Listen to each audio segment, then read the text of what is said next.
The scream cut through the night like a blade. Daniel Cross bolted upright, heart hammering against his ribs. Someone was at his door, pounding, desperate, drowning in the storm's fury. He grabbed his rifle and moved through the darkness, every instinct screaming danger. When he threw open the door, she collapsed into his arms, soaked, shaking eyes wild with terror. "Please," she gasped, fingers clutching his shirt. "Don't let them find me." Before we continue, subscribe to this channel and stay until the end. Comment which city you're watching from. I want to see how far this story travels.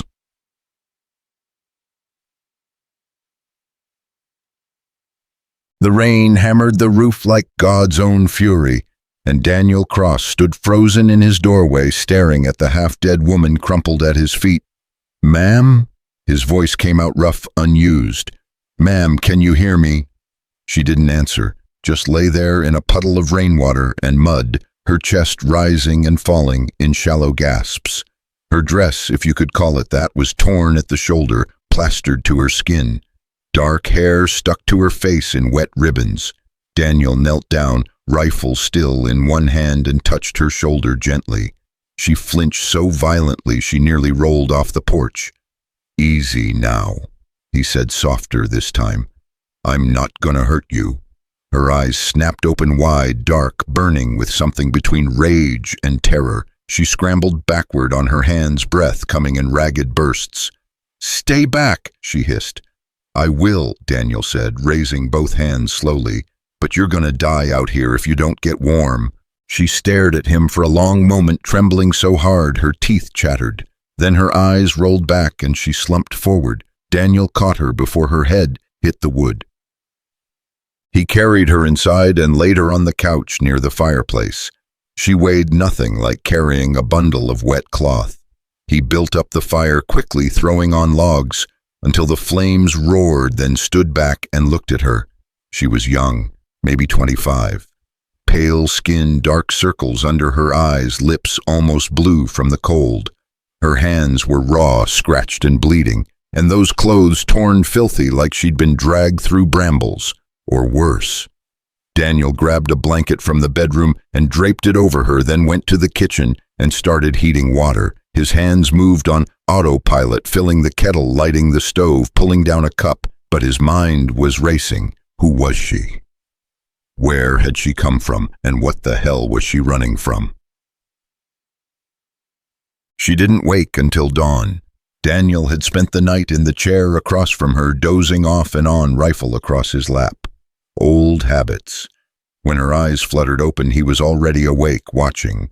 She bolted upright, clutching the blanket to her chest. "Where am I?" "You're safe," Daniel said quietly. "You're at my ranch, about 5 miles outside of Redemption Creek." Her face went white. "Redemption Creek?" "Yes, ma'am." "How far is that from—" She stopped herself, jaw clenching. "Doesn't matter." "You collapsed on my porch last night," Daniel said. "Storm nearly killed you." She looked around the room, taking in the fireplace, the worn furniture, the rifle leaning against his chair. Her eyes were sharp now, calculating. "I need to leave." "You need to rest." "I need to leave," she repeated, throwing off the blanket. She stood up too fast and swayed, grabbing the arm of the couch to steady herself. Daniel didn't move. "Sit down before you fall down." "I can't stay here." "Then where are you going?" She didn't answer, just stood there, breathing hard, looking at the door like it was 100 miles away. Daniel sighed and stood up. "Look, I don't know what you're running from, and I'm not going to ask. But you go out there now, you won't make it a mile. You don't understand." "I understand plenty," he said, voice harder now. "I understand you're scared. I understand you're hurt, and I understand that whatever's chasing you isn't here yet." Her eyes met his, dark and full of something he recognized. Desperation. "They'll come," she whispered. "Then let them." Her name was Clara Whitmore. It took him 3 days to get that much out of her. She didn't talk much, just worked. Swept the floors, washed dishes, tended the horses without being asked. She moved through the house like a ghost, quiet, watchful, always listening for something beyond the walls. Daniel let her be. He understood silence. He'd lived in it for 3 years, ever since Elizabeth died. But on the third night, while they sat at the table, eating stew, she finally spoke. "Why did you help me?" Daniel looked up from his bowl. "Why wouldn't I? Most people wouldn't." "I'm not most people." She studied him for a long moment, then looked back down at her food. "My name is Clara. Daniel Cross." "I know," she said quietly. "I heard someone in town say your name when I asked for directions. You went into town, just the edge. I didn't talk to anyone else." Daniel frowned. "You shouldn't have done that. I needed supplies. I've got supplies."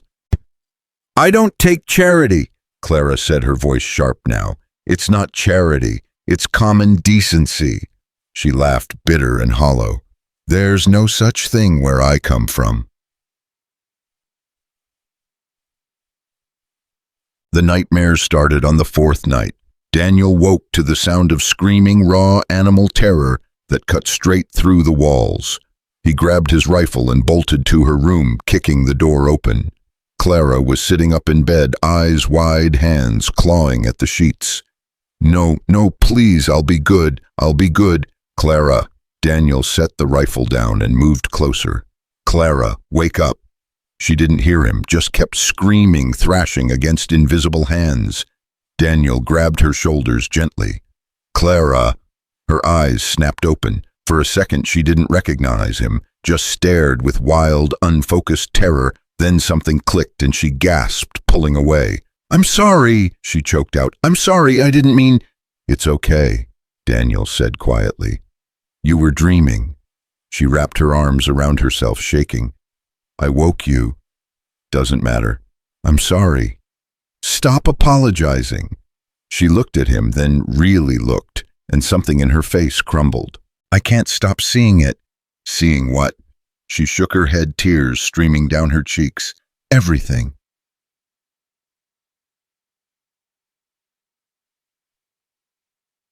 He didn't push her to talk, but slowly, piece by piece, the story came out. She'd been traveling with a group, a religious community led by a man named Reverend Silas Kane. They moved from town to town preaching salvation and offering refuge to lost souls. Clara had joined them 2 years ago after her parents died in a fire. She'd been alone, desperate, and Kane had seemed like an answer to prayer, but the refuge was a lie. "He said we were sinners," Clara whispered one night, staring into the fire. "Said we needed to be purified." Daniel's jaw tightened. "What did he do to you?" She didn't answer right away, just pulled her shawl tighter around her shoulders. "He had rules," she said finally. "If you broke them, he punished you." "How?" She looked at him, eyes hollow. "Does it matter?" Yes, Daniel thought, but he didn't say it out loud. A week passed, then 2. Clara started to relax just a little. She smiled once when one of the horses nuzzled her hand. She laughed at something Daniel said about the weather. Small things, but they mattered. Daniel found himself watching her more than he should, not in that way, or at least he didn't think so. But there was something about her, a strength buried under all that fear, a fire that hadn't quite burned out. One afternoon, while they were mending a fence, she spoke without looking at him. "Thank you." Daniel paused, hammer in hand. "For what?" "For not asking questions." "Everyone's got secrets," he said. "I figured you'd tell me when you were ready." She smiled, sad and tired. "What if I'm never ready? Then that's your choice." She looked at him, then really looked, and something shifted in her expression. "You're a good man, Daniel Cross." "I'm just a man," he said quietly. "That's more than most."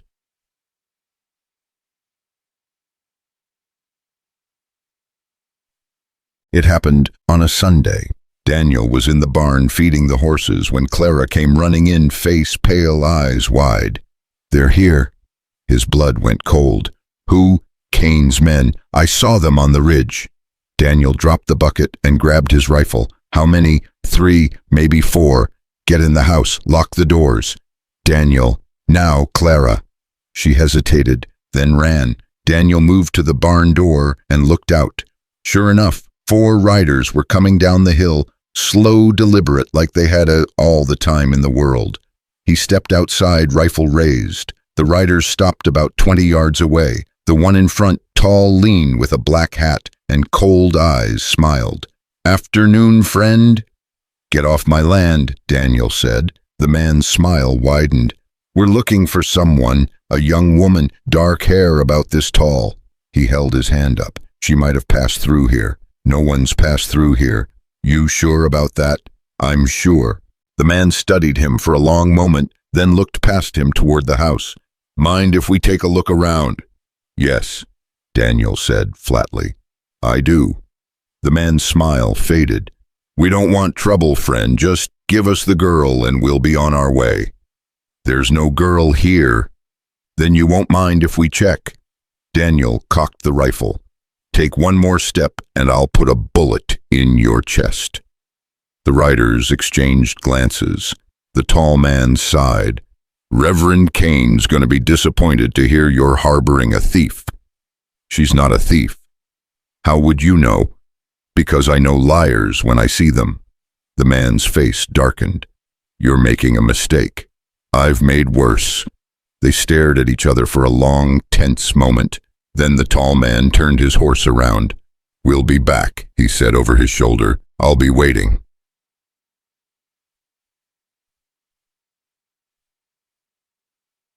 Daniel didn't lower the rifle until they were out of sight. Then he turned and walked back to the house. Clara was standing in the doorway, face white, hands trembling. "They'll come back," she whispered. "I know. You should have let them take me." "Like hell." "Daniel, you don't understand." "I understand that you're scared," he said, stepping closer. "I understand that you've been hurt, and I understand that those men out there don't get to take you anywhere." Tears streamed down her face. "Why are you doing this?" "Because it's the right thing to do. You don't even know me." "I know enough." She stared at him, breath hitching, and then she did something that surprised them both. She threw her arms around him and buried her face in his chest. Daniel stood there for a moment, frozen. Then slowly he wrapped his arms around her and held on. "I've got you," he whispered. "I've got you." That night, Clara told him everything.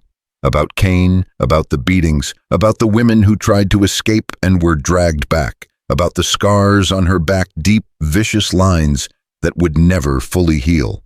Daniel listened in silence, jaw-clenched hands curled into fists. When she finished, she looked at him with hollow eyes. "Now you know," she said quietly. "Now you know what I am." "You're a survivor," Daniel said. "I'm broken." "No," he said, leaning forward. "You're still here. That means you're stronger than anyone who tried to break you." She laughed, bitter and broken. "I don't feel strong." "You will." "How do you know?" "Because I've been where you are," Daniel said quietly. "And I'm still here too." The next morning, Daniel rode into town. He found Sheriff Harlan drinking coffee at the general store. "We need to talk," Daniel said. Harlan looked up, frowning. "About what?" "About a group of men who came to my ranch yesterday." Harlan's frown deepened. "What men?" "Kane's men." The sheriff went very still. "Reverend Kane." "That's right." "What did they want?" "They were looking for a woman," Daniel said. "A woman who's staying with me." Harlan set down his cup slowly. "Daniel, you need to be careful. Kane's got friends in high places. I don't care who his friends are." "You should. Are you going to help me or not?" Harlan sighed and rubbed his face. "What do you want me to do?" "I want you to keep them off my land." "I can't do that unless they break the law." "They will," Daniel said quietly. "And when they do, I need you to be ready." Harlan looked at him for a long moment, then nodded. "I'll do what I can." Daniel rode back to the ranch as the sun dipped low. Clara was waiting on the porch arms wrapped around herself. "Did he believe you?" she asked. "He'll help if he can." "That's not the same as believing." "No," Daniel admitted. It's not. She looked out at the horizon, eyes dark. They're coming, Daniel. I can feel it. Then we'll be ready. You can't fight them all. Watch me. She turned to him, face pale. Why are you doing this? You don't owe me anything. Maybe not, Daniel said quietly, but I owe it to myself. What does that mean? He looked at her, really looked, and something in his chest tightened. It means I'm done standing by while bad things happen, he said. I'm done being silent. Clara's eyes filled with tears. You're going to get yourself killed. Maybe, Daniel said, but at least I'll die doing something that matters. They came at dawn. Daniel heard the horses before he saw them, hoofbeats thundering up the road like judgment itself. He grabbed his rifle and ran outside. 6 riders this time, all armed. And at the front, dressed in black, was Reverend Silas Kane. He was older than Daniel expected, maybe 50, with silver hair and a face carved from stone. But his eyes were young, cold, hungry. Mr. Cross, Kane said, his voice smooth as silk. We meet at last. Get off my land, Kane smiled. I'm afraid I can't do that. You have something that belongs to me. She doesn't belong to anyone. She's a member of my flock, a lost lamb who needs to be brought home. She's not going anywhere. Kane's smile faded. You're making a mistake, Mr. Cross. I'm offering you one chance to do the right thing. The right thing, Daniel said slowly, is telling you to go to hell. Kane's face darkened, and then Clara stepped out onto the porch. I'll go with you, she said quietly. No, Daniel said, not taking his eyes off Kane. Daniel, no.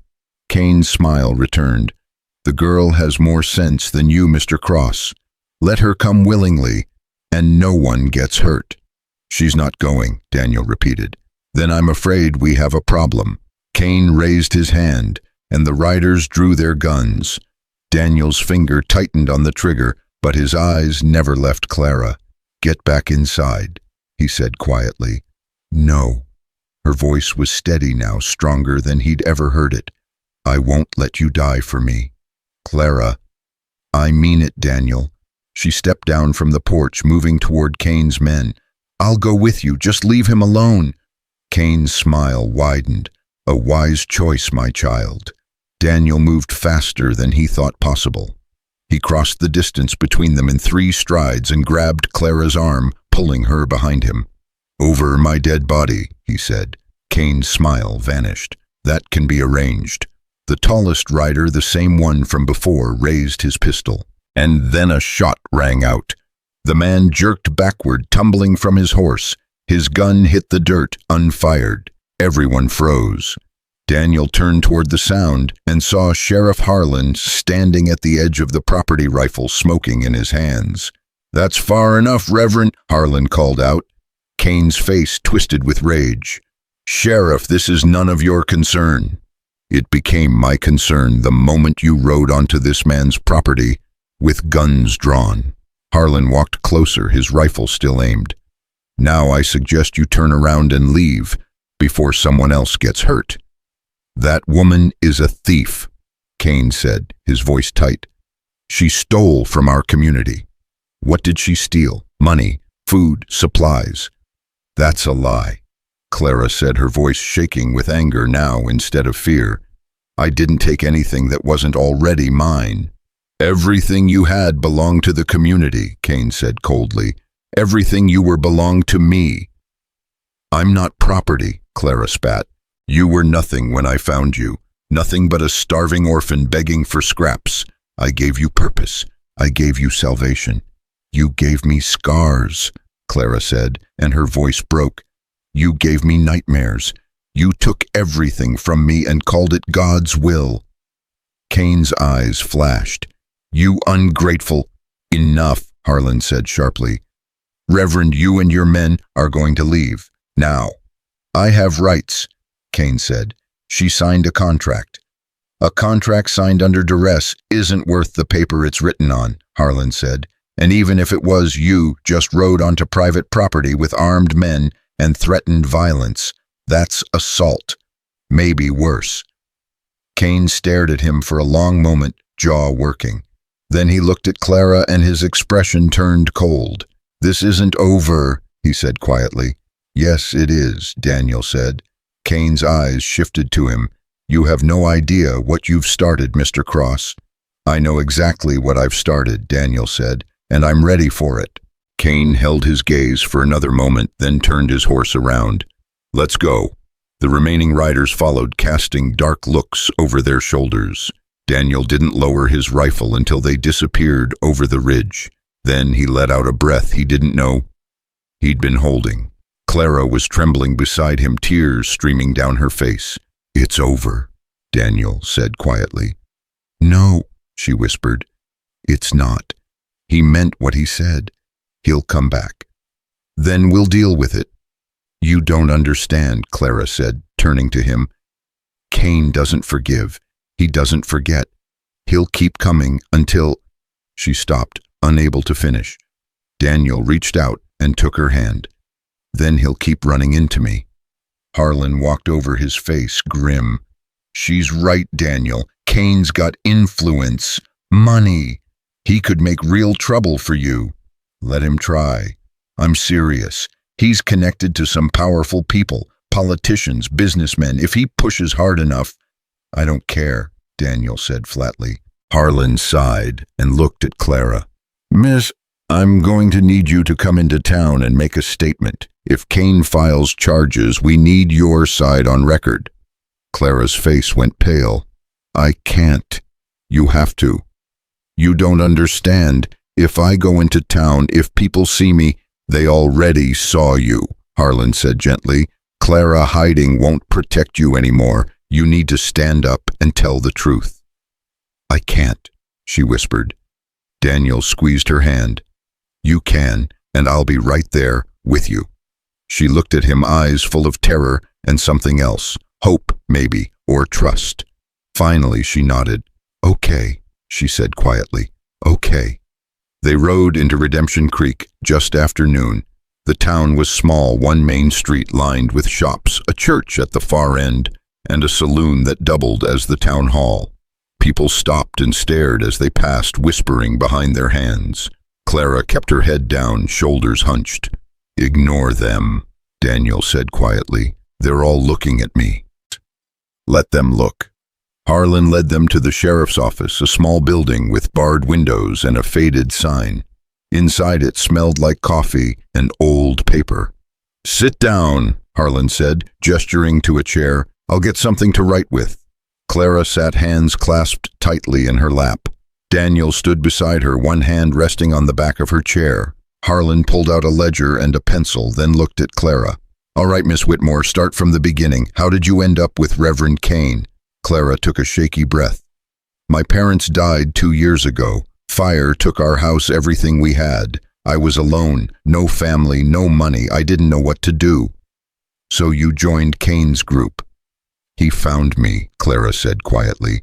"I was sleeping in an alley behind a church in Silverton. He said God had led him to me, said I was meant to be saved. And you believed him. I was desperate," Clara said, her voice breaking. "I didn't have anywhere else to go." Harlan nodded, writing. "What happened after you joined?" Clara's hands tightened in her lap. "At first it seemed like a blessing. 3 meals a day, a place to sleep, other women to talk to. But then the rules started." "What kind of rules?"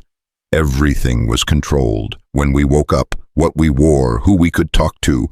Kane said it was to keep us pure, to protect us from sin." She paused, swallowing hard. "But if you broke a rule, even a small one, he punished you." "How?" Clara didn't answer right away. Daniel felt her trembling. "Clara," he said gently, "you have to tell him." She nodded, tears spilling over. "He whipped us with a leather strap. He said it was penance. That pain brought us closer to God." Harlan stopped writing. "He whipped you." "All of us," Clara whispered. "Some worse than others. There was a woman named Sarah. She tried to leave once.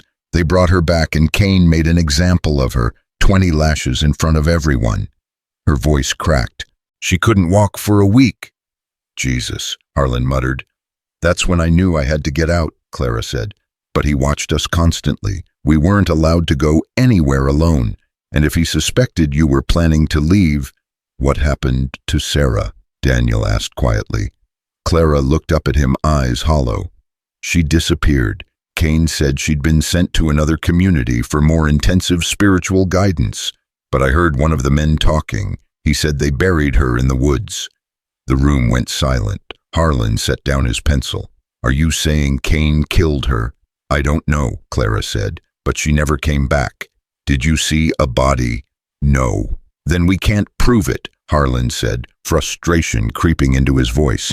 Without evidence. I know what I heard, Clara said fiercely. I know what happened to her, and I know if I'd stayed, I would have been next. Harlan rubbed his face. All right, tell me how you escaped.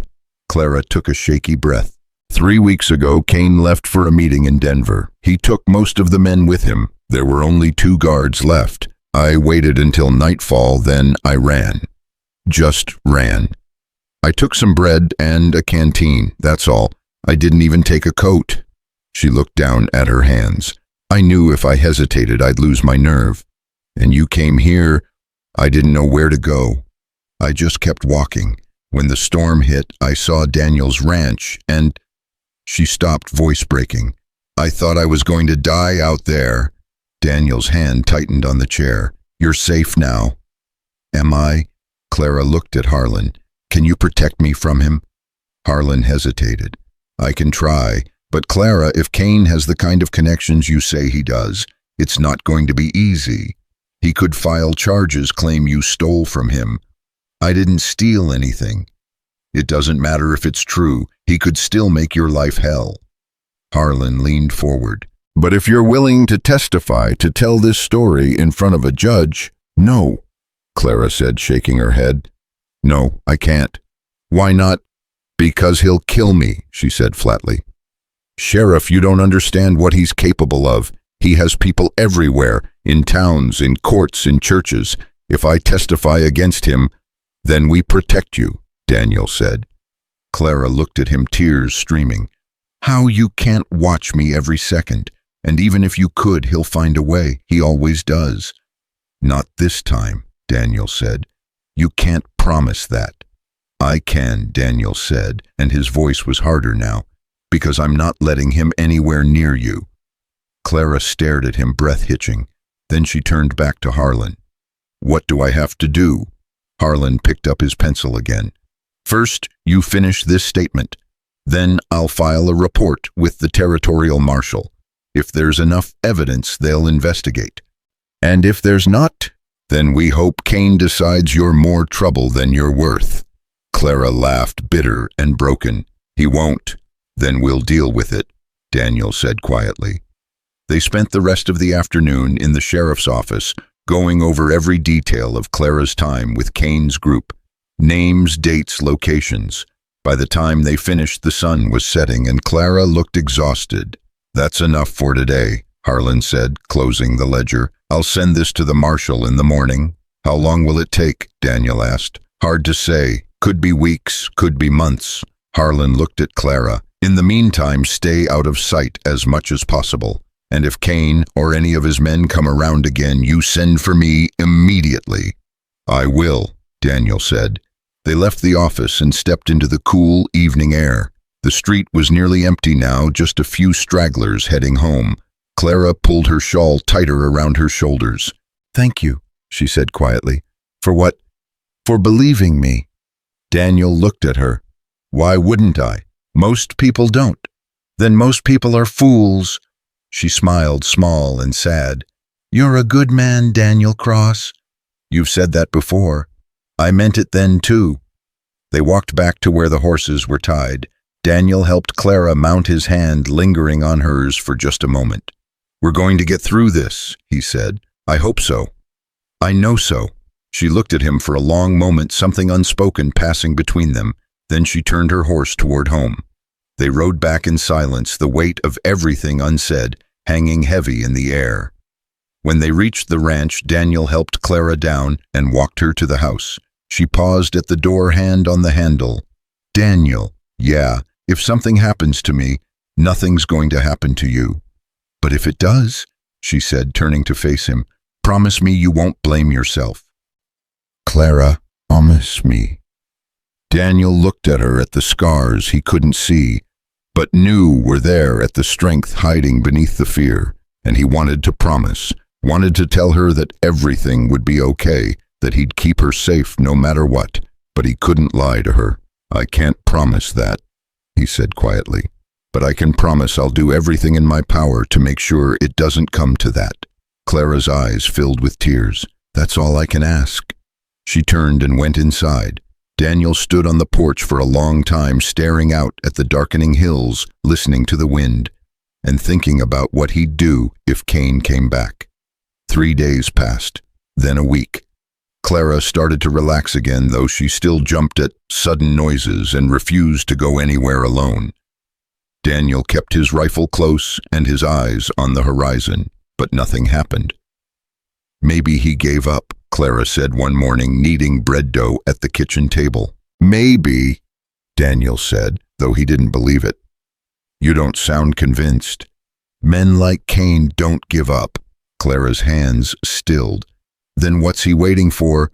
I don't know. That's not comforting. It's not supposed to be. She looked at him, flour dusting her cheeks. Do you ever get scared? Every day. You don't act like it. Fear's not a bad thing, Daniel said. It keeps you sharp, keeps you alive. What if I'm tired of being afraid? Then you keep going anyway. Clara smiled, small but real. Is that what you did after your wife died? Daniel's jaw tightened. He didn't talk about Elizabeth, not with anyone. But something about the way Clara looked at him, open, honest, trusting, made the words come easier. Yeah, he said quietly. That's what I did. Did it help? Eventually. Clara went back to kneading, her movements slow and thoughtful. She was lucky to have you. I was lucky to have her. Do you still miss her? Every day. I'm sorry. Don't be, Daniel said. Grief means you loved someone. That's not something to apologize for. Clara looked at him for a long moment, something shifting in her expression. Thank you, she said softly. For what? For reminding me that good people still exist. Before Daniel could respond, a sound cut through the morning quiet. Hoofbeats. Fast. Daniel grabbed his rifle and moved to the window. A single rider was coming up the road, pushing his horse hard. Stay here, Daniel said. He stepped outside, rifle raised. The rider pulled up short, a young man Daniel recognized from town, Billy Thompson, the blacksmith's son. Mr. Cross, Billy gasped out of breath. Sheriff sent me. You need to come quick. What happened? It's Cain. He's filing charges. Says Miss Whitmore assaulted him and stole money from his church. Daniel's blood ran cold. That's a lie. I know, sir, but he's got witnesses, 3 of his men swearing she did it. Where's Harlan? At the courthouse. He said to bring you both in before the judge issues a warrant. Daniel turned and called into the house. Clara. She appeared in the doorway, face pale. What's wrong? We need to go, now. They rode hard into town, Billy leading the way. By the time they reached the courthouse, a crowd had gathered. Harlan was standing on the steps, looking grim. Daniel, he said, we've got a problem. So I heard. Judge Morrison's inside. Cain showed up this morning with a lawyer and 3 witnesses. They're claiming Clara assaulted Cain during a prayer meeting and stole $500. That's insane, Clara said, dismounting. I never touched him. I believe you, Harlan said, but the judge wants to hear both sides. You'll need to testify. Clara's face went white. In front of everyone, in front of the judge at least, and Cain. I can't. You have to, Harlan said. If you don't, he wins. Clara looked at Daniel, panic in her eyes. I'll be right there with you, Daniel said quietly. They won't let you in the room.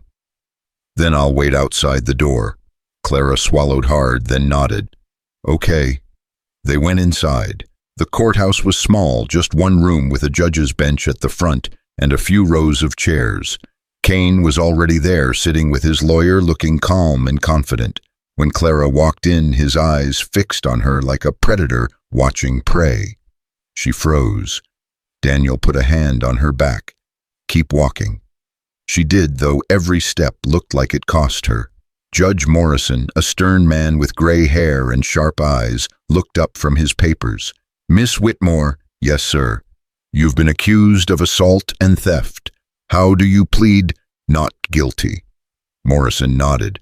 "Reverend Kane, present your case." Kane stood, his voice smooth and sorrowful. "Your Honor, Miss Whitmore came to us 2 years ago, a lost soul in need of salvation.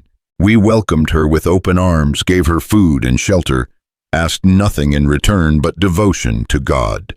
"And she repaid you by stealing?" Morrison asked. "She repaid us by violence," Kane said. 3 weeks ago, during evening prayers, Miss Whitmore became agitated. When I tried to counsel her, she struck me across the face and fled with money from our collection box."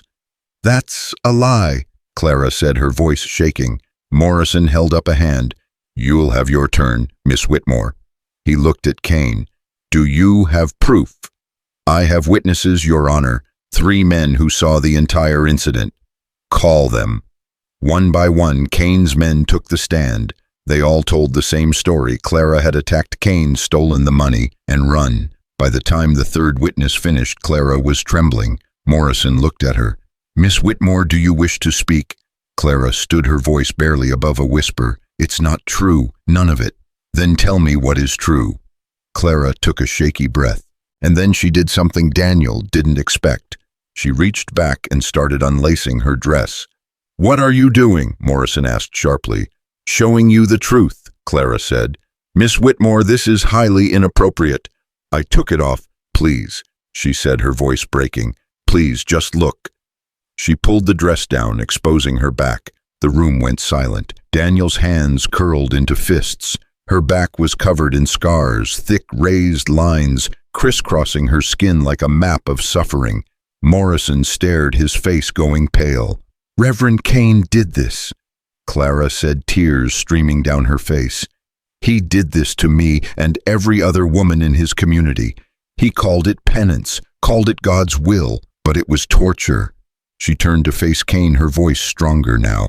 "I didn't steal anything. I didn't assault anyone. I escaped, because if I'd stayed one more day, you would have killed me like you killed Sarah." Kane's face twisted with rage. "That's slander." "It's the truth," Clara said, "and everyone in this room knows it." Morrison looked at Kane, his expression cold. "Is this true?" "Of course not," Kane said. "The girl is disturbed, delusional." "Then explain the scars." "She was punished for her own good," Kane said. "Scripture commands—" "Scripture doesn't command torture," Morrison said sharply. He looked at Harlan. "Sheriff, place Reverend Kane under arrest." Kane shot to his feet. "You can't do this." "I just did," Morrison said. "Take him away." Harlan and his deputy moved forward, but Kane's men were faster. They drew their guns, and everything exploded into chaos. Daniel moved without thinking. He threw himself in front of Clara as the first shot rang out, feeling the heat of the bullet pass inches from his head. The courtroom erupted into screaming and scrambling bodies as people dove for cover. "Get down!" Daniel shouted, pushing Clara beneath the nearest bench. Harlan returned fire, his bullet catching one of Kane's men in the shoulder. The man spun backward, dropping his gun. The deputy pulled his weapon but hesitated, eyes wide with fear. "Shoot, damn it!" Harlan yelled. Another shot exploded, splintering the wood above Daniel's head. He rolled, reaching for his rifle, but it was too far away, leaning against the wall near the door. Kane was backing toward the rear exit, his men providing cover. "This isn't over!" he snarled at Morrison. "None of you will survive this." "Stop him!" Morrison shouted from behind his overturned desk. But Kane was already through the door, disappearing into the alley behind the courthouse. Daniel lunged for his rifle and came up firing. His shot took down the second man, hit him square in the chest. The man collapsed, blood spreading across the wooden floor. The third man, the tall one from the ranch, grabbed the wounded one and dragged him toward the door. Harlan fired again, but missed. They disappeared into the street, leaving behind only gun smoke and silence. Daniel spun back to Clara. "Are you hurt?" She was curled beneath the bench hands, over her head, shaking violently. No, I'm okay." He helped her up his hands, checking her for wounds, even though she said she was fine. Her dress was still half unlaced, her scars visible to everyone in the room. Someone gasped.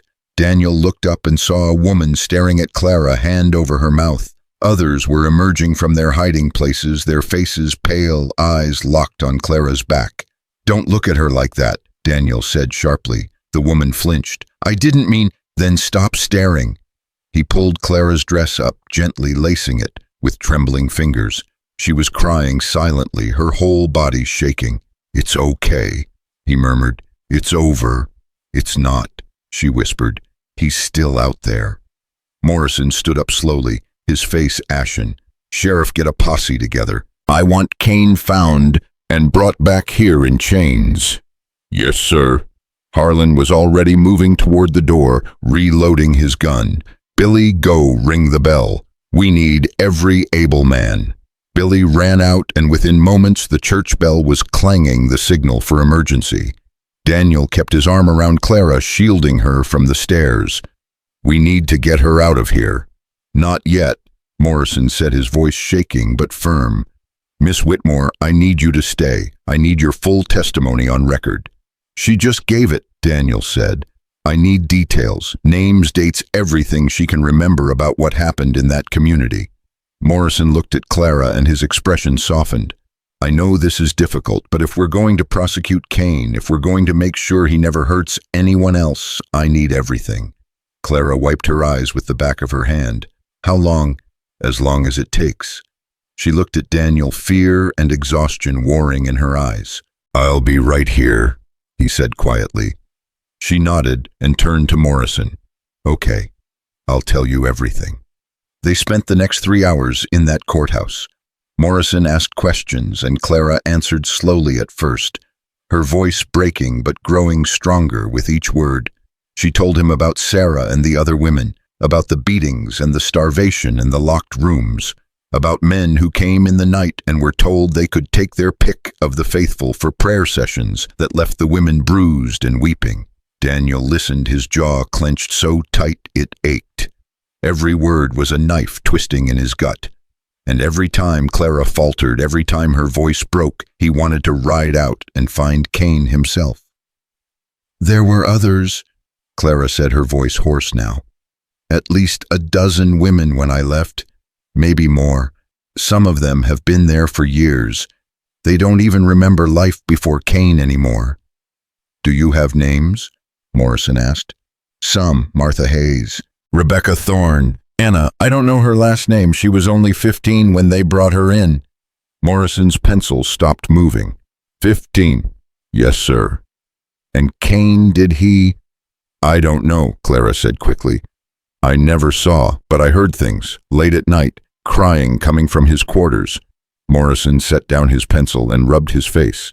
"This is worse than I thought." "How many more women do you think there are?" Harlan asked from the doorway. He'd returned with a dozen armed men, all waiting outside. "I don't know," Clara said. "The community moved every few months, but there were camps, places we'd stop for a few days. There could be women at any of them." "Where's the main camp now?" Harlan asked. "Last I knew, about 20 miles north, near Black Ridge." Harlan looked at Morrison. "We need to move fast. If Kane gets back there first, he could scatter everyone." "Agreed," Morrison said. He looked at Clara. "Miss Whitmore, I'm issuing a warrant for Reverend Silas Kane's arrest on charges of assault, false imprisonment, and suspicion of murder, and I'm deputizing anyone who'll ride with Sheriff Harlan to bring him in." Daniel stood. "I'm going." "Daniel, no," Clara said, grabbing his arm. "Please, don't leave me." "You'll be safe here," he said, though the words felt hollow.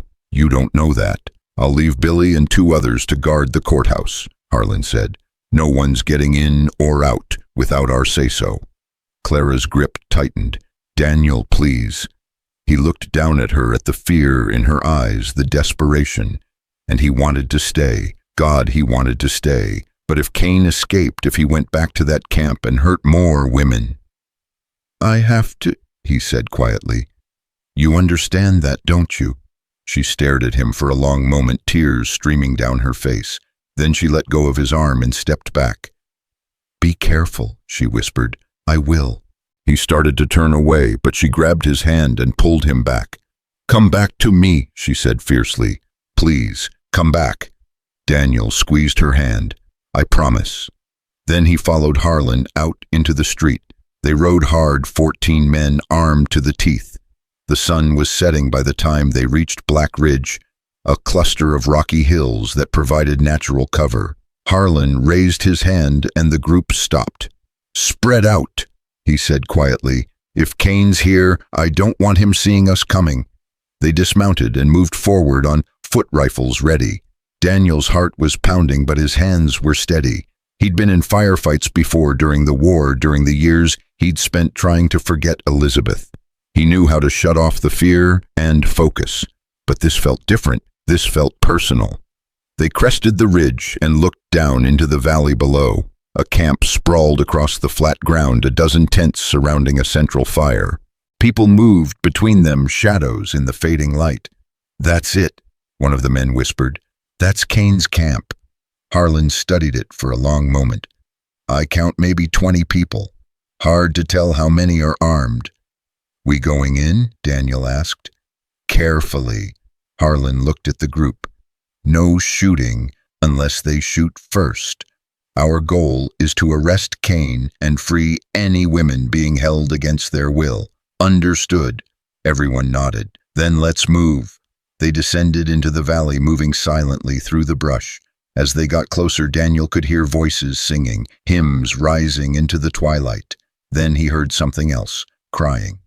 He exchanged a glance with Harlan, who nodded grimly. They reached the edge of the camp and fanned out, surrounding it. Harlan stepped forward, his rifle raised. This is Sheriff Tom Harlan, he called out. I have a warrant for the arrest of Reverend Silas Cain. Everyone stay calm and no one gets hurt. The singing stopped. For a moment, there was only silence. Then a woman screamed. People scattered in every direction, men running for weapons, women diving into tents. Harlan swore and fired a shot into the air. I said stay calm. But it was too late. Chaos erupted. Daniel saw a man raising a rifle and fired first, hitting him in the leg. The man went down screaming. Another charged at one of the deputies with a knife and was tackled to the ground. Cain, Harlan shouted. Where is he?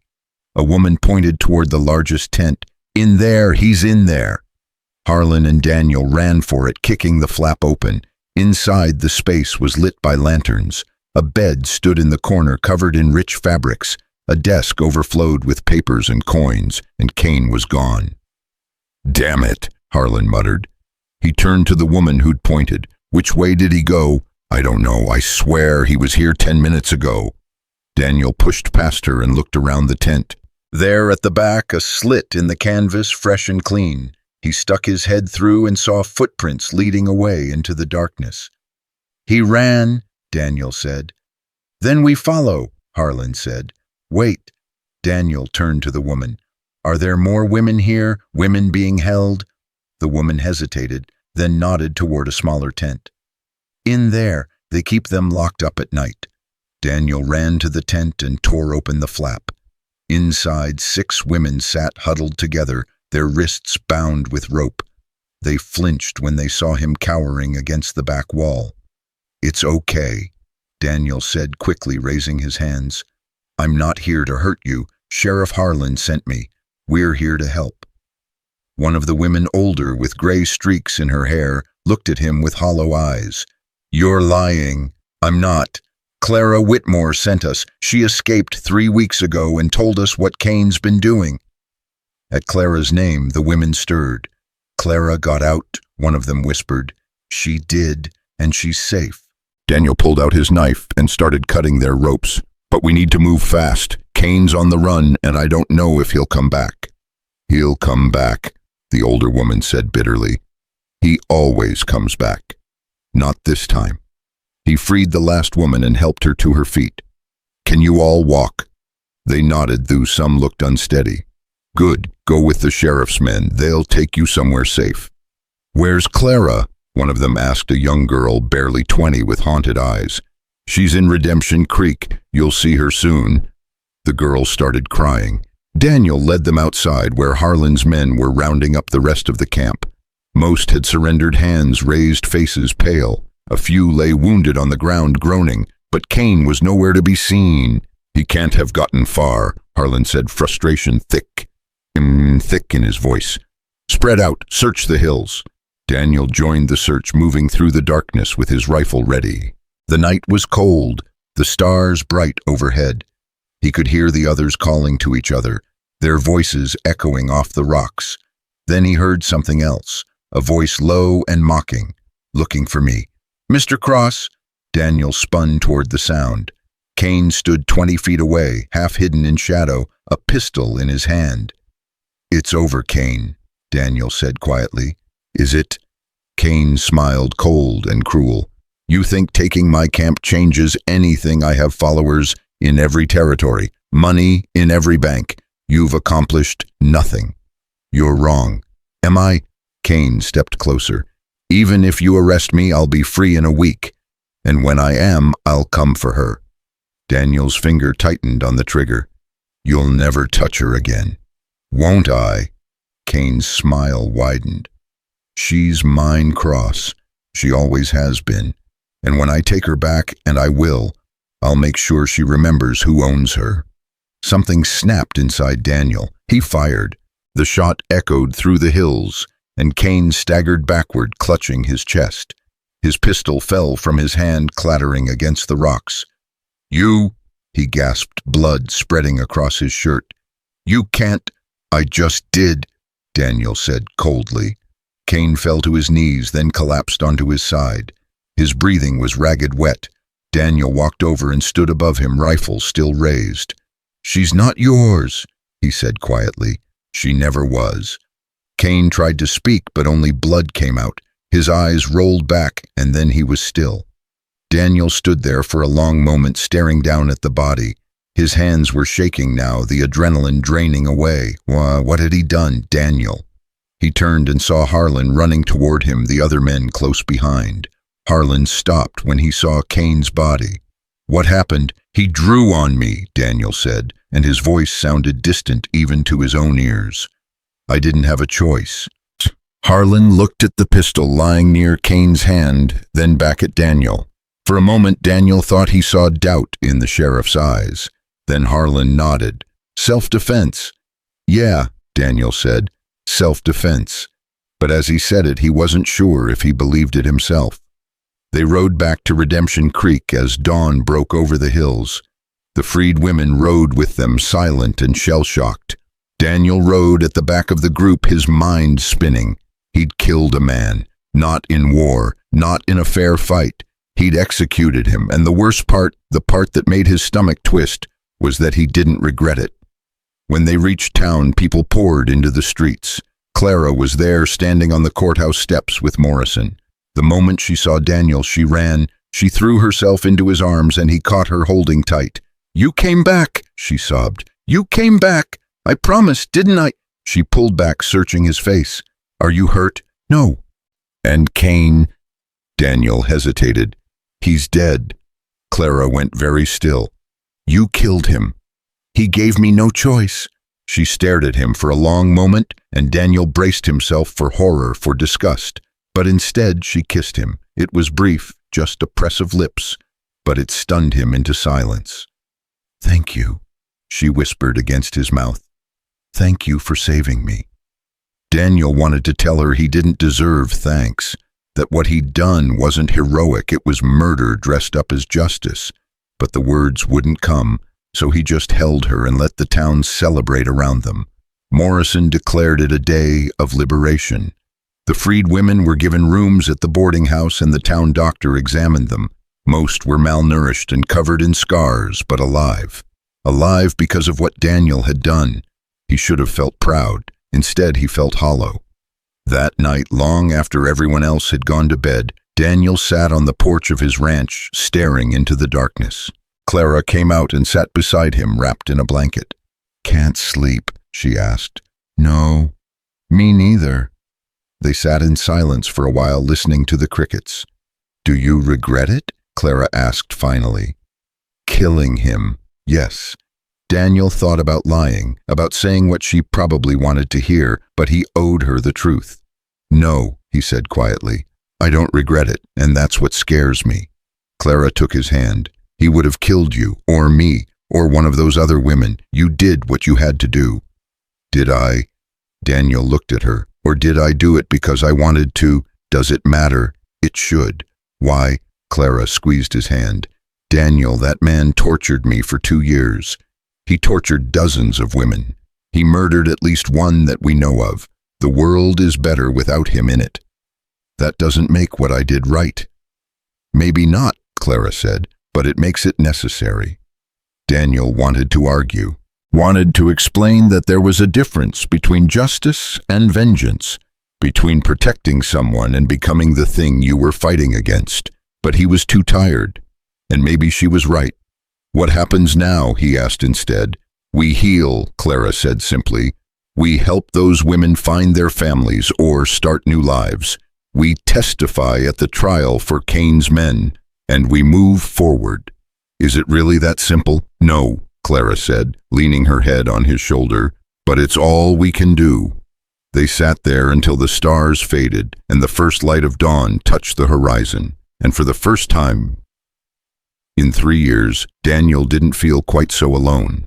The next few days passed in a blur. The territorial marshal arrived and took statements from everyone. Cain's surviving men were arrested and charged. The women from the camp slowly began to talk, sharing their stories.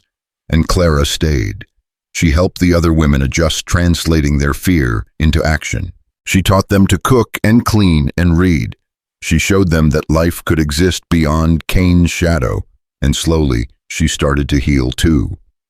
Daniel watched it happen, watched the light come back into her eyes, watched her laugh without flinching, watched her stand a little straighter each day. One afternoon, about 2 weeks after Cain's death, she found Daniel working in the barn. "I want to stay," she said without preamble. Daniel looked up from the harness he was mending. "You are staying?" "No, I mean permanently. I want to make this my home." She paused. "If that's okay with you." Daniel set down the harness. "Clara, you don't have to ask my permission." "I know, but this is your ranch, your life. I don't want to intrude." "You're not intruding." "Then is it okay?" Daniel looked at her, really looked, and saw everything he'd been trying not to see. The strength beneath the scars, the hope beneath the fear, the future he'd thought died with Elizabeth. "Yeah," he said quietly, "it's okay." Clara smiled wide and genuine. "Good, because I already told Morrison I'm staying." Daniel laughed despite himself. "Of course you did.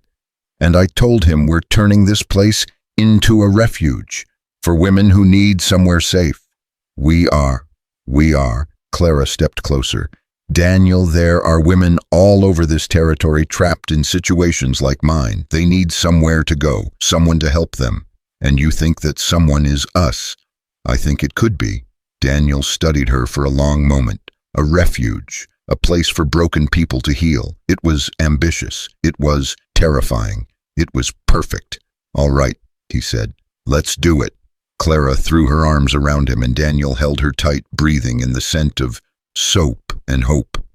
Maybe redemption wasn't about forgetting the past. Maybe it was about building something better from the ashes. The first woman arrived 3 weeks later. Daniel was fixing the corral fence when he heard the wagon coming up the road. He straightened, shading his eyes against the afternoon sun, and saw Sheriff Harlan driving with a woman beside him. She looked young, maybe 19, with blonde hair pulled back in a severe bun and a black eye that made Daniel's jaw tighten. Clara came out of the house, wiping her hands on her apron. When she saw the woman, her face softened with recognition, not of the person, but of the pain. "Her name's Mary Sullivan," Harlan said, as he helped the woman down. "Found her wandering outside of town this morning. Said her husband beat her so bad she couldn't see straight."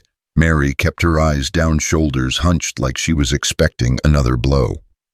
"Where is he now?" Daniel asked. "Locked up," Harlan said. "Probably stay that way for a few days until he sobers up." He looked at Clara. "She's got nowhere else to go. Family's all dead. Thought maybe—" "Of course," Clara said, stepping forward. She touched Mary's arm gently, and the woman flinched. "It's okay. You're safe here. No one's going to hurt you." Mary looked up for the first time, and Daniel saw the hope warring with disbelief in her eyes. "You promise?" "I promise," Clara said. "Come inside. Let's get you cleaned up." They disappeared into the house, and Harlan turned to Daniel. "Think you two know what you're getting into?" "No," Daniel admitted. "But we're doing it anyway." Harlan nodded slowly. "Word's spreading, you know, about what you did, about Cain. People are talking. Let them talk. Some are saying you're a hero. Others are saying you're a killer who got away with murder." Daniel's hands tightened on the fence post. "What do you think?" Harlan was quiet for a moment.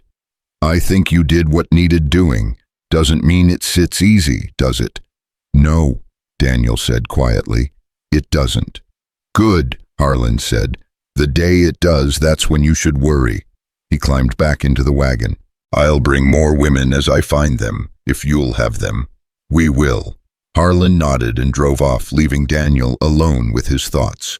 Inside, Clara was helping Mary wash her face in the kitchen basin. The woman winced every time the cloth touched her bruised skin. "I'm sorry," Clara murmured.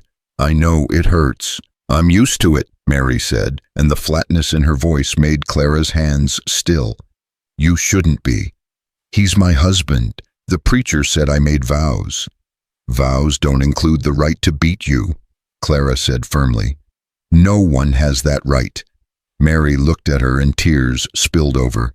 "But I don't have anywhere else to go. If I leave him, I'll starve." "No, you won't," Clara said. "You can stay here as long as you need. Learn a trade, save some money, figure out what you want your life to look like." "I don't know how to do anything except cook and clean." "Then we'll teach you," Clara said. "Reading, sewing, bookkeeping, whatever you want to learn." Mary stared at her like she was speaking a foreign language. "Why would you do that for me?" "Because someone did it for me," Clara said simply. She touched the back of her own neck where the scars began. "And because you deserve better." Mary's face crumbled, and she sobbed into her hands. Clara held her, whispering words of comfort, and Daniel watched from the doorway, feeling the weight of what they'd taken on settle around his shoulders. This was just the beginning. Over the next month, 5 more women arrived. Some came through Harlan, others through word of mouth. A widow with 3 children who'd lost everything to a fire. 2 sisters who'd been working in a saloon and wanted out. A woman whose husband had sold her to pay his gambling debts. Each one brought their own scars, their own stories, their own shattered pieces that needed mending. The house got crowded fast. Daniel started building additional rooms, working late into the night by lantern light. Some of the women helped those who were strong enough, who'd stopped flinching at every sudden noise. They learned to swing hammers and saw boards, finding strength in the physical work. Clara organized everything. She divided up chores, arranged sleeping spaces, settled disputes with the patience of a saint. She taught reading lessons in the evening and held quiet conversations with women who woke up screaming from nightmares. She never talked about her own pain unless asked, but it was there in every gentle word, every understanding look. Daniel watched her transform from survivor to leader, and something in his chest tightened every time he saw her smile. One evening, about 6 weeks after Mary arrived, Daniel was carrying lumber into the new addition when he heard shouting from inside the house. He dropped the wood and ran. Mary was backed into a corner, face pale, while a man Daniel didn't recognize stood in the middle of the kitchen, red-faced and furious. 3 other women were cowering near the stove. "Where is she?" the man roared. "Where's my wife? Get out of my house," Clara said, stepping between him and Mary. Her voice was steady, but Daniel could see her hands shaking. "She's my wife. I got every right to take her home." "She doesn't want to go home," Clara said. "Now leave before I call the sheriff." The man laughed, ugly and mean. "You think Harlan gives a damn? This ain't his business. This is between me and my property." "She's not property," Clara said, and now her voice hardened. "She's a person, and she's not going anywhere with you." The man lunged forward, grabbing Clara by the throat. Daniel crossed the room in 3 strides and slammed the man against the wall, forearm pressed to his windpipe. "Touch her again," Daniel said quietly, "and they'll bury you in the morning." The man's eyes bulged, hands clawing at Daniel's arm. "You can't." Daniel pressed harder. "I can, and I will." "Daniel," Clara said, her voice tight. "Don't. He put his hands on you." "I know, but this isn't the way." Daniel wanted to ignore her, wanted to feel bones break beneath his hands, wanted to make this man understand what pain felt like. But Clara's voice cut through the rage, and slowly, so slowly, he released his grip. The man collapsed, gasping. "You're crazy. You're all crazy." "Maybe," Daniel said, "but you're leaving." He grabbed the man by the collar and dragged him to the door, throwing him into the dirt. The man scrambled to his feet, face twisted with fury. "This ain't over," he spat. "You'll pay for this." "Get off my land," Daniel said, "and don't come back." The man stumbled away, cursing under his breath. Daniel watched until he disappeared down the road, then turned back to the house. Clara was standing in the doorway, rubbing her throat. Red marks were already forming where the man's fingers had been. "Are you okay?"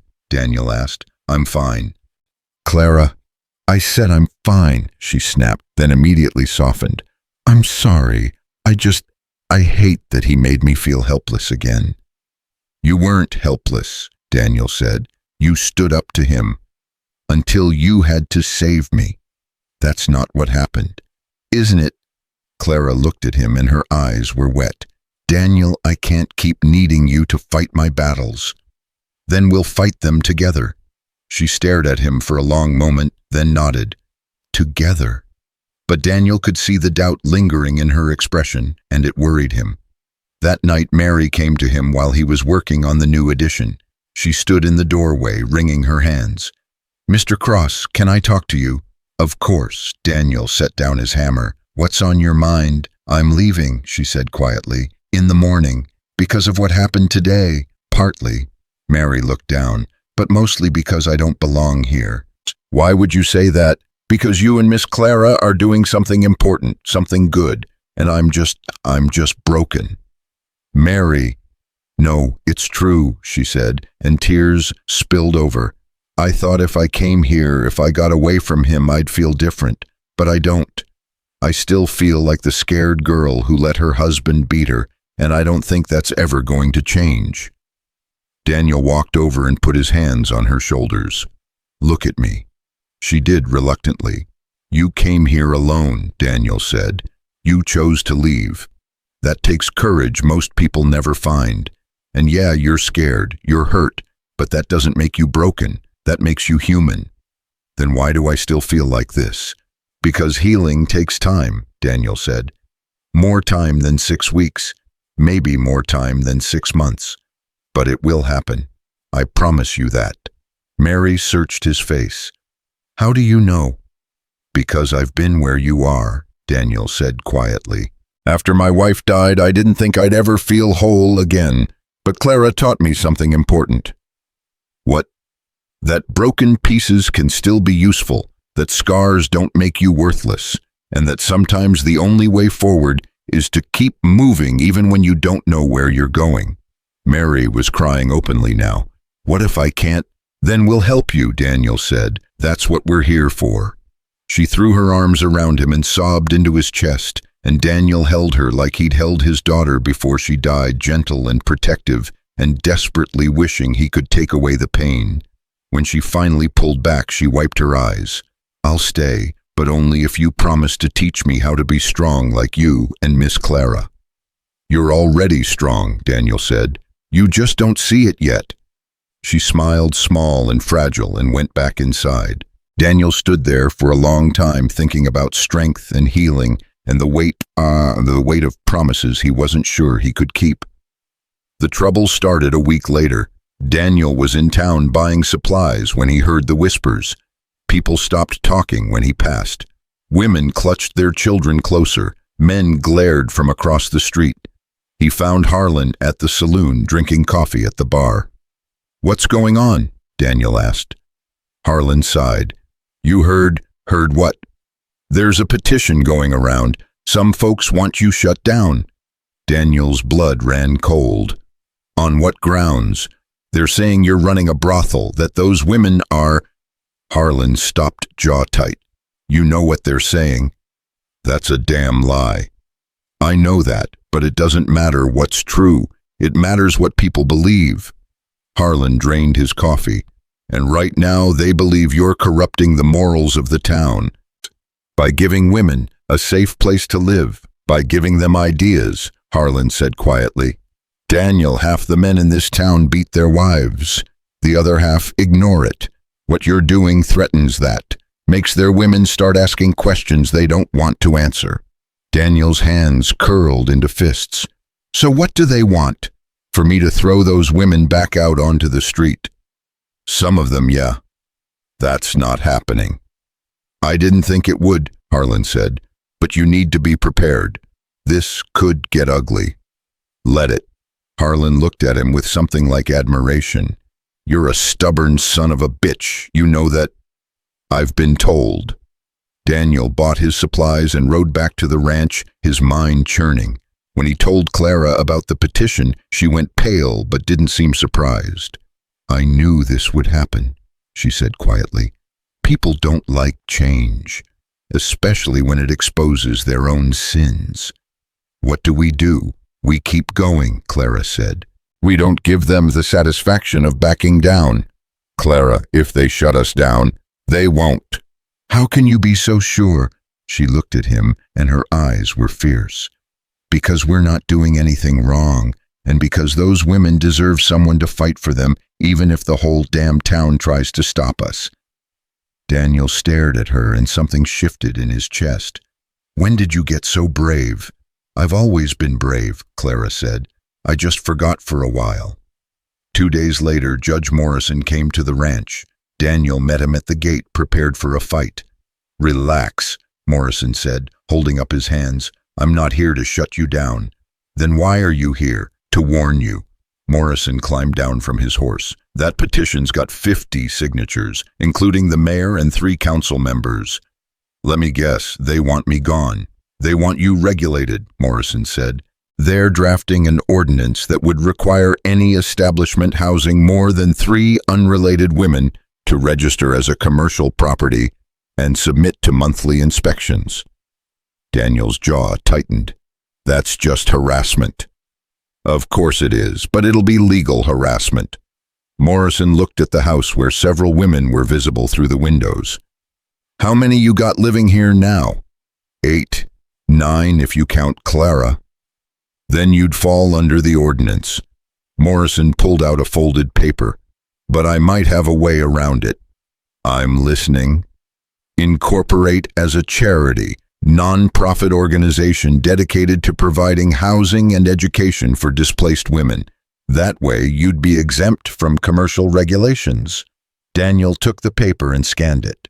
"This legal?" "Perfectly. I've already drafted the paperwork. You just need to file it with the territorial office and pay a small fee." "How small?" $50. Daniel winced. That was most of what he had saved. "But if it kept the ranch running, I'll do it," he said. Morrison nodded. "Good, I'll help you file. But Daniel—" He paused, his expression serious. "This won't make the problem go away. Some of those men aren't going to stop until you're gone. Then they're going to be disappointed."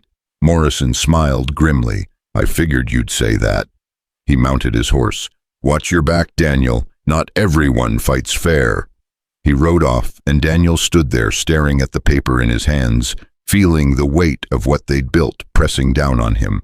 That night, Clara found him sitting on the porch steps, head in his hands. "You okay?" she asked, sitting beside him. "Just thinking." About what? About whether I'm doing the right thing," Daniel said. "All these women depending on us, all this risk. What if I can't protect them?" "You already are protecting them. For now. But what happens when those men decide legal harassment isn't enough? What happens when they come here with torches and guns?" Clara was quiet for a moment. Then she took his hand. "Then we'll face it together, like we have everything else." Daniel looked at her, at the strength in her eyes, the determination in her jaw, and he realized something that had been building for weeks. He was falling in love with her. The thought terrified him, not because he didn't want it, but because he did. Because Elizabeth had been dead for 3 years, and guilt still gnawed at him every time he thought about moving on. "Clara," he said quietly, "I need to tell you something." "What?" He opened his mouth, but the words stuck in his throat. How could he tell her? How could he admit that every time she smiled, every time she touched his arm, every time she stood up to someone twice her size? His heart stuttered. "Never mind," he said finally. "It's nothing." Clara studied him for a long moment, and he could see she knew he was lying, but she didn't push.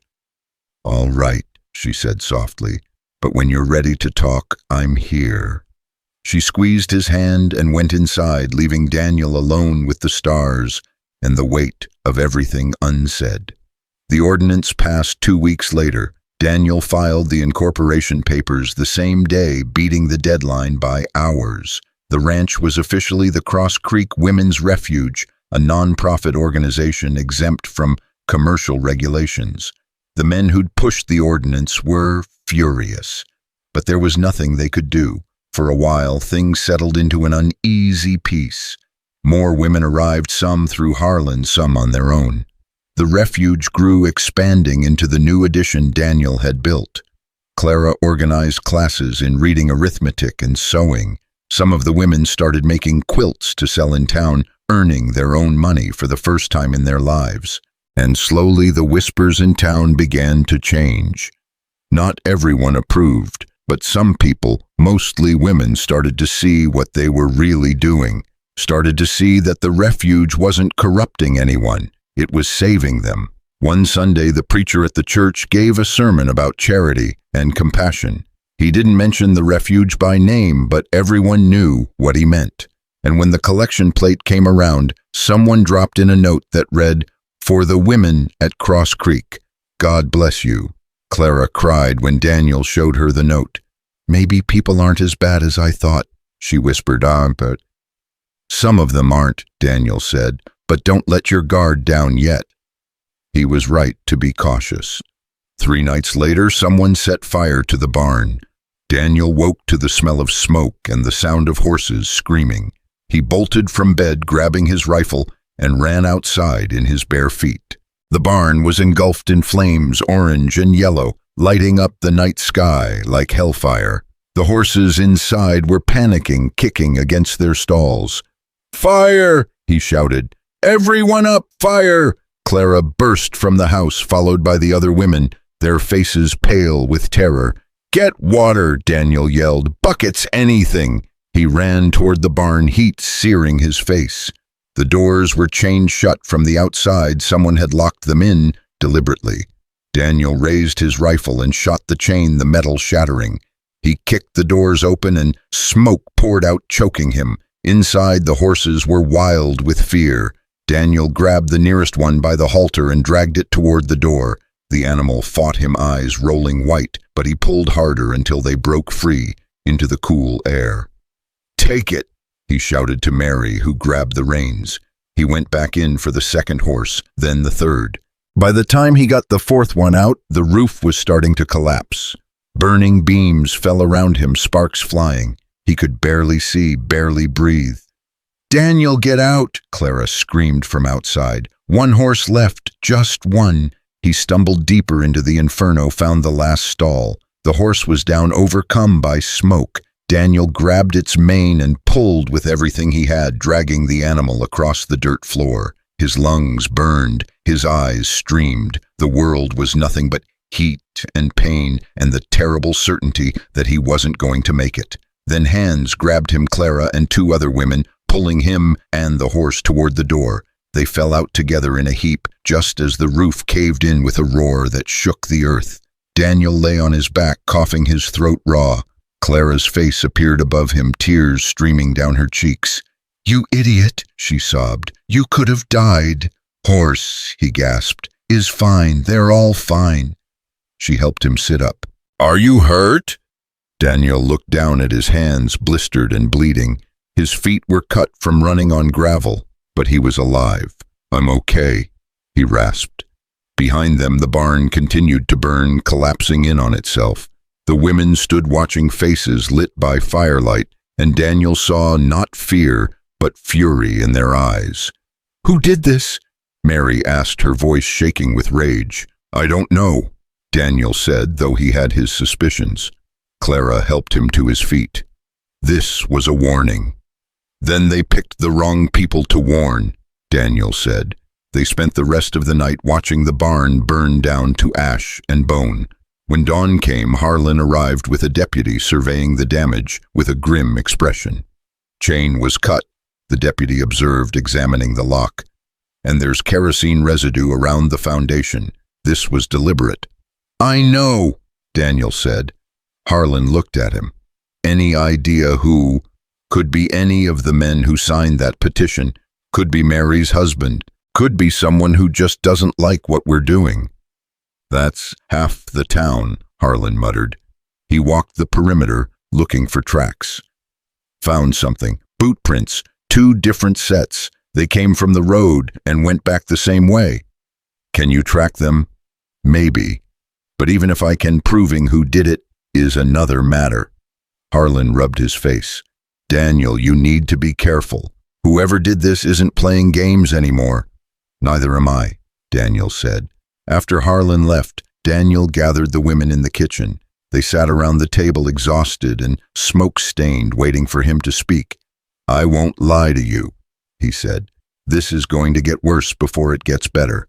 Someone tried to kill us last night. They'll probably try again." "So what do we do?" one of the women asked Rebecca, the older one with gray hair. "We fight back," Clara said before Daniel could answer. She stood up, her jaw set. "We show them we're not afraid." "But I am afraid," Mary whispered. "Then be afraid," Clara said. "But don't let that stop you. Don't let them win by making you run." "Easy for you to say," another woman said, Anna, the young one. "You've already survived the worst. Some of us are still trying to figure out how." "Then let us help you," Clara said fiercely. "That's why we're here. That's why Daniel built this place. Because we're stronger together than we ever were alone." The women looked at each other, uncertainty warring with hope. "What if they come back?" Mary asked. "Then we'll be ready," Daniel said. He looked around the table at each face. "I'm not forcing anyone to stay. If you want to leave, if you want to find somewhere safer, I understand. But if you stay, if we all stay, we do it together. We protect each other. We stand our ground." Silence settled over the room. Then Rebecca spoke up, her voice strong. "I'm staying. I've run enough in my life, not doing it anymore." "Me too," Mary said, lifting her chin. "They already took everything from me. I'm not giving them this." One by one, the other women agreed. Even Anna, though her hands shook when she spoke. Clara looked at Daniel, her eyes shining. "Looks like you're stuck with us." "Looks like it," Daniel said quietly. They spent the next week fortifying the ranch. Daniel taught the women how to shoot, lining up bottles on fence posts, and showing them how to aim, how to breathe, how to squeeze the trigger instead of pulling. Some took to it naturally, others struggled, but they all learned. Clara proved to be the best shot of all of them. She held the rifle like it was an extension of herself, calm and focused. When she hit 5 bottles in a row without missing, the other women cheered. "Where'd you learn to shoot like that?" Daniel asked. "My father taught me," Clara said, reloading. Before he died, he made me promise I'd always know how to protect myself." Her smile faded. "I forgot that promise for a while, but I'm remembering now." Daniel watched her line up another shot, and the pride he felt was almost overwhelming. They also set up a watch schedule, 2 people awake at all times, keeping an eye on the road and the surrounding hills. Daniel slept in shifts never more than a few hours at a time, always listening for the sound of trouble. But the trouble didn't come. Days passed, then a week, then 2. The tension slowly eased, though no one let their guard down completely. They rebuilt the barn, a smaller version, but functional. The horses adjusted, life continued, and through it all, Daniel found himself drawn more and more to Clara. It was in the small moments. The way she laughed when one of the children, Rebecca, had brought her 3 kids, told a joke. The way she touched his arm when she passed him in the hallway. The way she sat beside him on the porch after everyone else had gone to bed, both of them too wired to sleep. One night, about a month after the fire, Clara broke the silence between them. "You still think about her, don't you?" Daniel didn't need to ask who she meant. "Every day." "Do you feel guilty for moving on? Is that what I'm doing?" Clara looked at him. "I don't know, are you?" Daniel was quiet for a long moment. Then he said, "I loved Elizabeth. She was my whole world. When she died, I thought I died with her." "But you didn't." "No," Daniel said. "I didn't. And for a long time, I wished I had." "What changed?" "You did," Daniel said quietly. He looked at her and his heart was pounding. "Clara, you walked into my life broken and scared, and somehow you reminded me what it felt like to be alive." Clara's eyes filled with tears. "Daniel, I'm not saying this to make you uncomfortable," he said quickly. "I just need you to know that you saved me as much as I saved you, maybe more." Clara reached out and took his hand, her fingers threading through his. "I'm scared," she whispered. "Of what? Of this? Of what it means? Of losing it." "You won't lose it," Daniel said. "You can't promise that." "No," Daniel admitted. "But I can promise I'll try.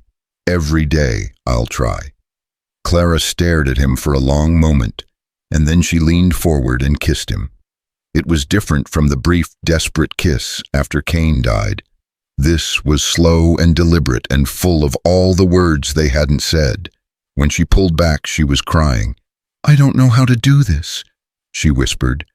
"I don't know how to let someone love me." "Then we'll figure it out together," Daniel said. She laughed, broken and beautiful, and kissed him again. They sat there on the porch until the stars faded, and dawn touched the horizon, holding each other like lifelines in a storm. The next morning, Mary found Daniel working in the new barn and asked if she could talk to him. "Of course," he said, setting down the hammer. Mary twisted her hands together nervously. "I've been thinking about what you said, about broken pieces still being useful." "Yeah, and I think I want to help, really help, not just with chores and cooking, but with other women like me, women who are still trapped." Daniel studied her. "What are you thinking?" "I want to go back into town, talk to people, let them know there's a place they can come if they need help." Mary's voice grew stronger. "I want to be what Clara was for me, someone who shows them there's a way out." Daniel felt something swell in his chest. "You sure about this? It won't be easy." "Nothing worth doing is," Mary said. "But I'm tired of being scared, and I'm tired of other women being scared. If I can help even one person, then it's worth it," Daniel finished. He smiled. "Okay, let's do it." They started small. Mary went into town with Clara, and they talked to shopkeepers, to women at the market, to anyone who would listen. Some turned them away, others listened but didn't act. But a few, just a few, asked questions, wanted to know more. Word spread slowly but steadily. The refuge wasn't just a place anymore. It was becoming an idea, a possibility. And that scared the men who wanted things to stay the same more than any building ever could. 3 months after the fire, Daniel was in town buying lumber when he was approached by a man he didn't recognize, well-dressed with cold eyes and an expensive hat. "Mr. Cross," the man said, "I'd like a word." "About what?" "About your little operation." The man smiled, but it didn't reach his eyes. "My name is Richard Thornton. I represent a coalition of businessmen concerned about the, shall we say, moral direction of this town." "Is that so?" "It is. And we'd like to make you an offer." Thornton pulled out a folded paper. "We're willing to purchase your property for 3 times what you paid for it. Enough for you and Miss Whitmore to start over somewhere else." Daniel didn't touch the paper. "Not interested." "I'd encourage you to reconsider. This is a generous offer." "I said no." Thornton's smile faded. "Mr. Cross, you're a reasonable man. Surely you can see that what you're doing is unsustainable. You're harboring women who belong to other men. You're encouraging them to abandon their families, their responsibilities." "I'm giving them choices," Daniel said coldly. "Something you and your friends don't seem to like. Choice is a luxury, Mr. Cross, not a right. Then maybe it's time that changed." Thornton's eyes hardened. "I'm trying to be civil, but if you refuse our offer, we'll have no choice but to take other measures. Like burning down my barn." "I have no idea what you're talking about." "Sure you don't." Daniel stepped closer. "Here's my counteroffer. You and your coalition stay the hell away from my property, and I won't start asking questions about who profits when women stay trapped and desperate." Thornton's face flushed. "Are you threatening me?" "I'm making myself clear," Daniel said. "Now get out of my way." He walked past Thornton and loaded his lumber, feeling the man's eyes burning into his back. When he got back to the ranch, he told Clara and Harlan what happened. "They're escalating," Harlan said grimly. "If they can't buy you out, they'll try something else." "Let them try," Clara said. "We're not backing down." "Clara, these are powerful men," Harlan warned. "They could shut down your incorporation file. False charges make your lives hell." "Then we fight them in court," Clara said. "We tell our story. We make people listen. And if that doesn't work—" Clara looked at Daniel and something fierce blazed in her eyes. "Then we keep fighting anyway." That night, Daniel couldn't sleep. He sat on the porch rifle across his lap, watching the darkness. Clara came out and sat beside him, wrapped in a blanket. "You should be sleeping," he said. "So should you." They sat in comfortable silence for a while. Then Clara spoke. "Do you ever regret it, taking me in?" "Never. Even with everything that's happened. The fire, the threats, all of it. Especially because of all that," Daniel said. "Clara, before you came, I was just existing, going through the motions. You gave me something to fight for again." "I gave you trouble." "You gave me purpose," Daniel corrected. He looked at her. "And I'd do it all again in a heartbeat." Clara leaned her head on his shoulder. "I love you," she whispered. "I know I shouldn't say it. I know it's too soon, but I do." Daniel's throat tightened. "It's not too soon, and I love you too." They sat there holding each other as the stars wheeled overhead, and for the first time in 3 years, Daniel felt truly at peace. The showdown came 2 weeks later. Thornton and his coalition filed a lawsuit claiming the refuge was operating as an unlicensed boarding house. Judge Morrison fought it, but he was overruled by a territorial judge who had political ties to Thornton. The ranch was given 30 days to shut down or face seizure. Daniel and Clara didn't panic.